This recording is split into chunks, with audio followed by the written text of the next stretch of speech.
नमस्कार दोस्तों, ऐसे सेक्शन के एक और वीडियो में आप सभी का फिर से स्वागत है। दोस्तों हाजिर हूँ मैं आपके लिए एक और नया रिएक्शन वीडियो लेकर।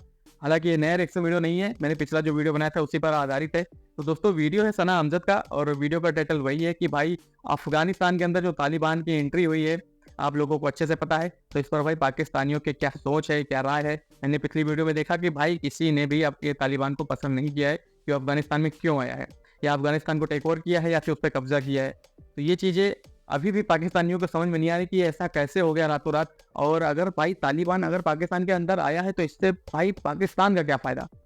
क्या भारत और अफ़गानिस्तान के जो अच्छे रिलेशनशिप हैं उनमें कोई दरार आएगी? उनमें कुछ कमी आएगी जिससे पाकिस्तान को फ़ायदा होगा? तो यही सारी चीज़ें टॉपिक हैं, तो कवर करेंगे दोस्तों हम इस वीडियो में और देखेंगे भाई पाकिस्तानियों का क्या कहना है।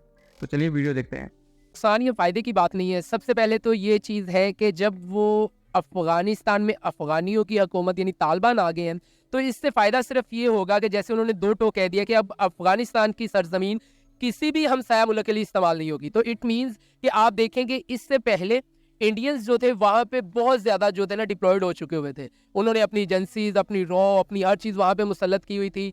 तो अब वो चीज़ें ख़त्म होंगी, तो हमें जो है ना वहाँ से अब ख़तरा जो है ना वो समझ लें 75% कम हो गया है। और इंडिया के लिए बहुत बड़ा नुकसान है और पाकिस्तान के लिए फ़ायदा है। और दूसरी बात ये कि हम पिछले 30-40 साल से जो है 30 से 35 लाख अफ़गानी जो हमारे बहन भाई हैं, हम उनको अपने पास रख के सपोर्ट कर रहे हैं।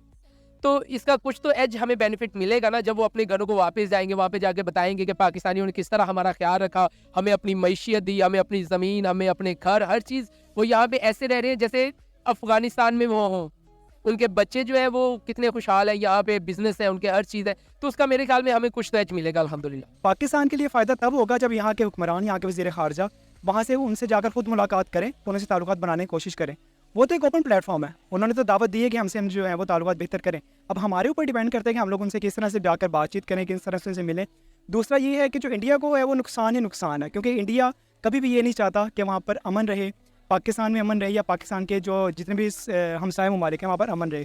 तो जाहिर है कि इंडिया तो यही चाहता है कि ये वहाँ पे अमेरिका के साथ मिलकर वहाँ पर दूसरे ममालिक पर कब्ज़ा किया जाए।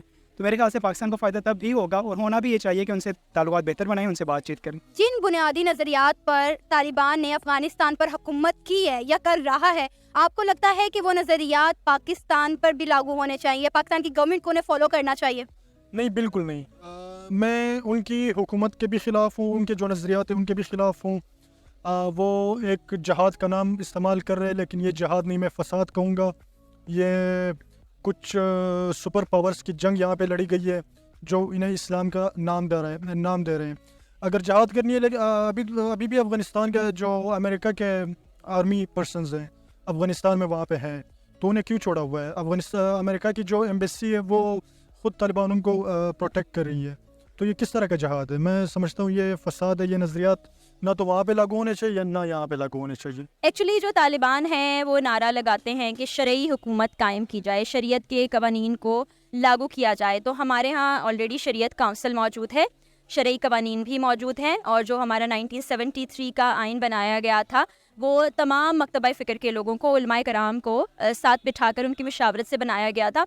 उसमें वक्त के साथ साथ अमेंडमेंट्स भी होती रही। तो मुझे लगता है कि हमारा आइन इस वक्त बेस्ट है, हमें किसी से इंस्पिरेशन लेने की ज़रूरत नहीं। और ख़ास तौर पर दुनिया के उस सेगमेंट से जिसने दुनिया में इतनी दहशतगर्दी फैलाई, इतनी जानें उन्होंने ले ली, तो मुझे नहीं लगता कि हमें कोई उनको अपना आइडियल बनाना चाहिए या इंस्पिरेशन बनाना चाहिए। जो लोग बना रहे हैं उनको आगे चल के पता चल जाएगा कि इनका असल चेहरा ये नहीं है। तालिबान ने जिन बुनियादी नज़रियात पर अफगानिस्तान में हुकूमत की है, आपको लगता है कि वो नज़रियात पाकिस्तानी गवर्नमेंट को पाकिस्तान पर भी लागू करने चाहिए? देखें, अगर मैं कहूँ, लोग अपना व्यू है, मैं तो कहता हूँ इधर भी तालिबान आ जाए। देखें, सबसे पहले सोचते थे औरत वहाँ काम नहीं करेगी, लेकिन उन्होंने आज़ादी दी। किस तरह आज़ादी दी? With the limits of Islam, कि जी काम करे, शाना बशाना हो। देखें, उन्होंने इंटरव्यूज भी दिए हैं, लेडीज को भी दिए हैं। पहले वो कहते थे जी वो मार देते थे सारे, लेकिन वो चेंज हुए हैं। उन्होंने अब उस चीज़ को समझा है कि हर चीज़ हर ज़माने के साथ चलती है।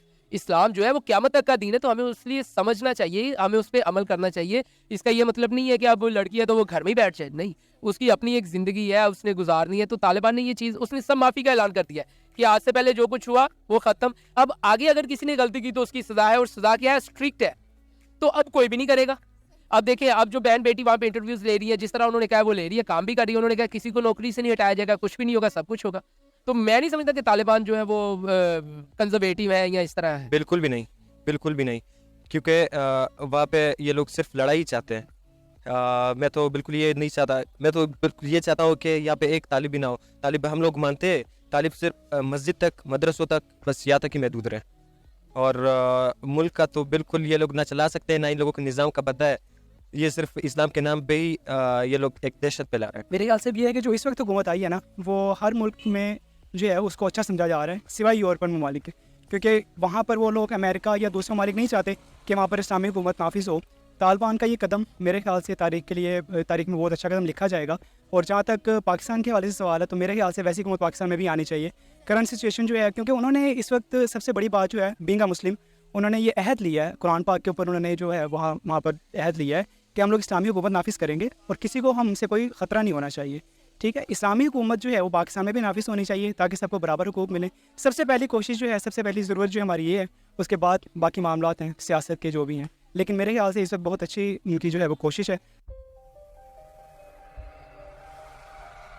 तो दोस्तों देखिए आप लोगों ने वीडियो, और वीडियो में भाई दो तरीके के लोग नजर आए हैं पाकिस्तान के अंदर। जो एक तरीके के लोग वो हैं जो चाहते हैं कि भाई तालिबान भाई पाकिस्तान में भी आए और तालिबान को सपोर्ट करते हैं, और तालिबान ने जो अफगानिस्तान में किया है वो बहुत अच्छा है उनकी नज़र में। और दूसरे लोग वो हैं, मैं उन्हें एजुकेटेड लोग कहूँगा, समझदार लोग कहूँगा, बताऊँगा ऐसा क्यों। तो एक दूसरे वो हैं जो मैंने बताया भी कि उनको पसंद है कि भाई ये चीज़ें नहीं होना चाहिए अफगानिस्तान के अंदर, जो हुआ है वो गलत हुआ है। तो आप समझिए कि ऐसा क्यों।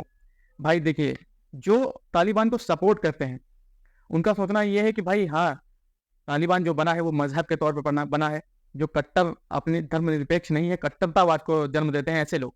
और मुझे तो ये भी समझ में आया कि भाई पाकिस्तान के अंदर तालिबान के कई जगह झंडे भी लहराए गए हैं जब अफगानिस्तान में ऐसी चीज़ें हुई।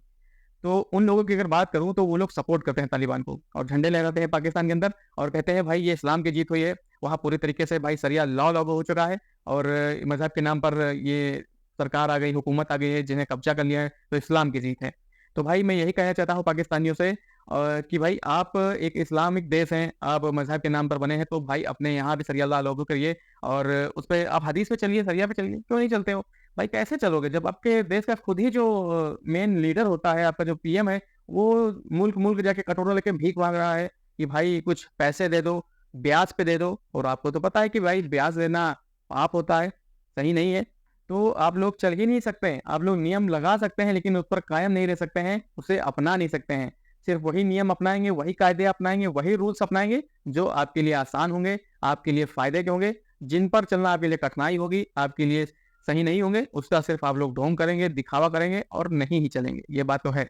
और दूसरे लोग वो हैं जो समझदार है और एजुकेटेड है, जिन्हें पता है कि जो चीज़ें अफगानिस्तान के अंदर हुई हैं वो कितनी गलत है, और उन लोगों को पता है कि ये चीज़ें अगर पाकिस्तान में हुई तो पाकिस्तान का भी वही हाल होगा जो आज अफगानिस्तान का हो रहा है, कि कोई भी आवाम खुश नहीं है, वहाँ प्रॉब्लम है। और पाकिस्तान के अंदर भी ये दिन देखने को पड़ सकते हैं कि जिस तरीके से वह झंडे लहराए गए हैं, लोगों की मानसिकता में ये चीज़ें आ गई हैं कि तालिबान आए, कुछ लोग सपोर्ट करते हैं, जैसा कि इस वीडियो में भी देखने को मिला है। तो ये रही आज की वीडियो और मिलते हैं अगले रिएक्शन वीडियो में। तब तक के लिए आप मुझे दीजिए इजाज़त। मैं हूँ आपका दोस्त ऋषभ। नमस्कार, जय हिंद।